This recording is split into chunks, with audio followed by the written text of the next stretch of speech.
Through monetary and other practical constraints, Midori no Kaori invites extra depth to the realm of meditatively creative games in league with Tinyglade and Dystopica. My problem, or perhaps the problem, with almost exclusively creative games is that the limitless potential of both a blank canvas and a whopping palette of colors, textures, or objects can be overwhelming if not paralyzing for many, especially newcomers. As poets boost creativity by observing rhyme schemes, we gamers can observe logistical constraints to help us decide how we want to build our houses and bases among other buildings. Thus, contemporaries have much to learn from Midori no Kaori, a mostly creative experience whose tangible monetary objective allows the least imaginative restaurateurs to begin construction. At the start of the game, you'll have just enough money to place a door, some floor panels, your first kitchen, one dish to serve, and a simple table for one or two. The very existence of currency in the game obviates the ultimate goal, which isn't only to have the most money, but to create a Gordon-approved culinary powerhouse that continually collects huge payments from massive throngs of patrons. If Midori no Kaori is a numbers game, then why do I compare it to Tinyglade? Because you can't lose.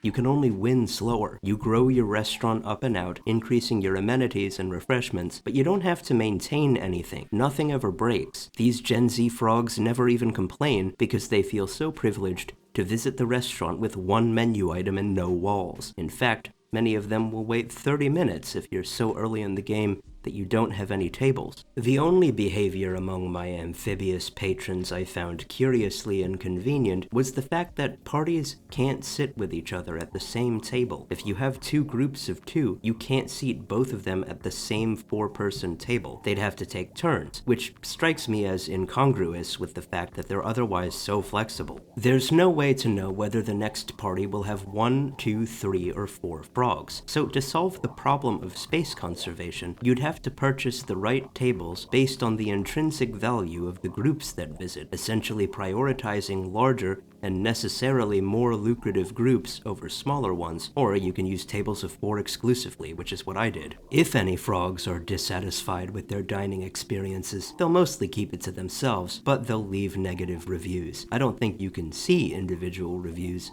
Maybe I missed something, but you can see the general consensus of reviews. The closer your overall rating is to 5 stars, the busier your restaurant will be. Actually, I don't even know if that's true, but keeping it high makes me feel better. This star system is very much a carrot on a stick. It almost always settles on a 3-star rating because it's a function of how many items are on the menu, how densely you've placed decorations, and how easy a time frogs have finding tables. Essentially, even if you can serve every menu item in the game, your rating will start at 5 and sink to 3 as the restaurant runs out of tables, no matter how many. You'll spend most of the game increasing revenue by adding space, placing more tables, and purchasing more items for your menu. The earlier you are in the game, the more you ought to invest in the most expensive menu items. As your restaurant earns greater notoriety across the realm of spirits, your kitchen will be able to prepare more menu items until all become available to each and every patron. Finally, when you can earn 10,000 coins in the blink of an eye, congratulations on your successful business. You're free to choose among hundreds of distinct decorations and tap into dozens of color schemes to your heart's content. As I'm a From Software fan, Midori no Kaori is the ultimate chill game for me. What good is a relaxing game